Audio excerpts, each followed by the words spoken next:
hello' সকলোৱে নমস্কাৰ ল'ব আমাৰ অসমৰ যিখিনি শিক্ষক কৰ্মচাৰী আছে শিক্ষক কৰ্মচাৰীসকলৰ কাৰণে অত্যন্ত এটা গুৰুত্বপূৰ্ণ খবৰ আৰু খবৰটো হ'ল যে অসম চৰকাৰে শিক্ষকসকলৰ কাৰণে প্ৰমোচনৰ এটা নতুন খচৰা প্ৰস্তুত কৰি উলিয়াইছে যিখন খচৰা হয়তো অতি সোনকালে একেবাৰে সম্পূৰ্ণ নিয়মলৈ পৰিৱৰ্তিত হৈ যাব আৰু যাৰ ফলস্বৰূপে আমাৰ অসমৰ যিখিনি শিক্ষক কৰ্মচাৰী আছে তেওঁলোকৰ কাৰণে অত্যন্ত সুবিধাজনক এটা কথা হ'ব এতিয়া আজিৰ এইটো ভিডিঅ'ৰ যোগেৰে মই এই খচৰাখনত কি বস্তু লিখা আছে আৰু তাৰ পৰা শিক্ষকসকল কেনেদৰে উপকৃত হ'ব এই বিষয়ে অলপমান আলোচনা কৰিম মই একেবাৰে ফুল ডিটেইলত নাযাওঁ কাৰণ যিহেতু এইখন ফাইনেল নহয় খচৰাহে গতিকে মই মেইন পইণ্টছখিনি ডিসকাশন কৰিম আৰু যেতিয়া এইখন খচৰাৰ পৰা একেবাৰে ফাইনেল হৈ আহিব ক'বলৈ গ'লে সাৰ্ভিস ৰুলত সন্নিবিষ্ট হ'ব বস্তুখিনি তেতিয়া মই সুন্দৰকৈ এটা বিশদভাৱে ভিডিঅ' এটা আৰু পিছত বনাম এতিয়া প্ৰথম কথা হ'ল এই যিখন নতুন খচৰা প্ৰস্তুত কৰিছে ইয়াৰ জৰিয়তে শিক্ষকসকলক একেবাৰে প্ৰাথমিক পৰ্যায়ৰ পৰা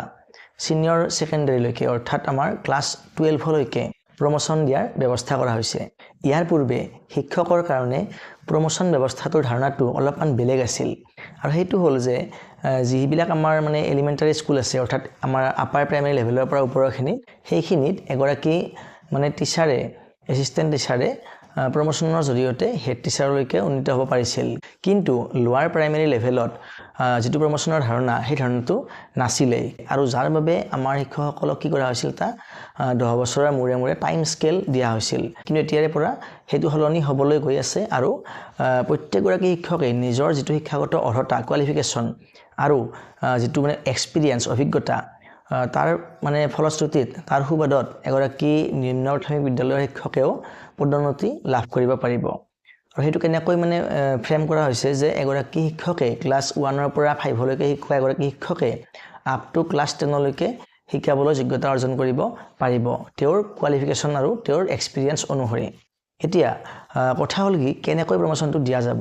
ইয়াৰ বিষয়ত কোৱা হৈছে যে যদিহে কোনো এটা লেভেলত ভ্যাকেন্সি ওলাই যায় ধৰা হ'ল যে আপাৰ প্ৰাইমাৰী লেভেলত ভ্যাকেন্সি ওলাইছে তেনেহলে সেই ভ্যাকেন্সিৰ 25% প্ৰমোচনৰ জৰিয়তে পূৰণ কৰা হ'ব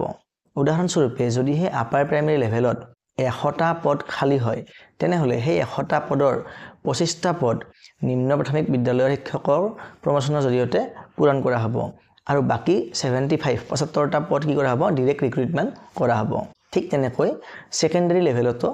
একেই ব্যৱস্থাটো কৰা হ'ব 25% পদ প্ৰমোচনৰ জৰিয়তে পূৰণ কৰা হ'ব বাকি 75% ডাইৰেক্ট ৰিক্ৰুটমেন্টৰ জৰিয়তে পূৰণ কৰা হ'ব সহকাৰী শিক্ষকসকলৰ নিচিনাকৈ যিসকল প্ৰধান শিক্ষক আছে তেওঁলোককো ভাগ কৰা হৈছে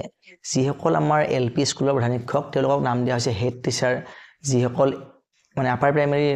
প্ৰধান শিক্ষক তেওঁলোকক নাম দিয়া হৈছে হেড মাষ্টাৰ আৰু যিবিলাক হাই স্কুল অৰ্থাৎ যত 9-10 আছে তেওঁলোকক নাম দিয়া হৈছে সিনিয়ৰ হেডমাষ্টাৰ আৰু যিবিলাক স্কুলত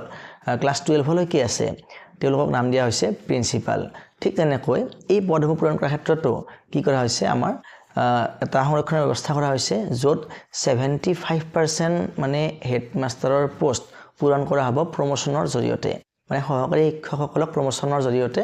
এই পদটো হেডমাষ্টাৰৰ পদটো দিয়া হ'ব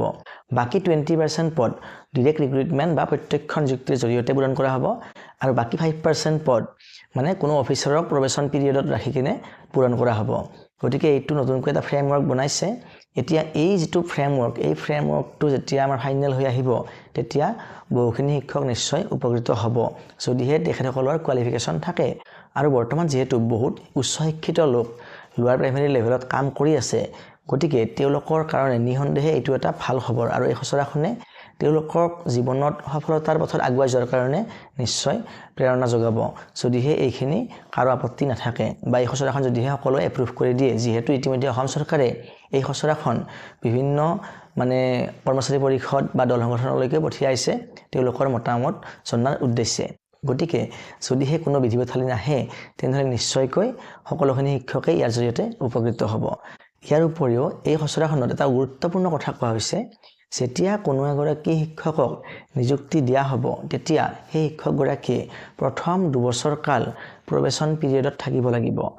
সেই 2 বছৰত শিক্ষকগৰাকীয়ে কেৱল বেসিক দৰমহাহে লাভ কৰিব বাকি যিখিনি ভাত্তা এই ভাত্তাবিলাক লাভ নকৰিব আৰু 2 বছৰ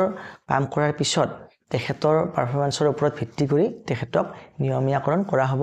আৰু তেতিয়াৰে পৰা তেখেতে সম্পূৰ্ণ দৰমহা লাভ কৰিব কিন্তু বৰ্তমান কেনেকুৱা হৈ আছে এগৰাকী কৰ্মচাৰী বা শিক্ষক নিযুক্তি হোৱাৰ লগে লগেই তেখেতে ফুল দৰমহা লাভ কৰে কিন্তু এই নতুন খচৰাখন যেতিয়া ফাইনেল হৈ আহিব মানে সাৰ্ভিস ৰুলত সন্নিবিষ্ট হৈ যাব তেতিয়া কিন্তু এইখিনি সলনি হ'ব মানে জয়েন কৰাৰে পৰা 2 বছৰলৈকে এগৰাকী শিক্ষকে কেৱল বেসিক দৰমহাহে লাভ কৰি থাকিব গতিকে ইনফৰমেশনটো আজিলৈ ইমানেই পৰৱৰ্তী ভিডিঅ'ত পুনৰ লগ পাম ধন্যবাদ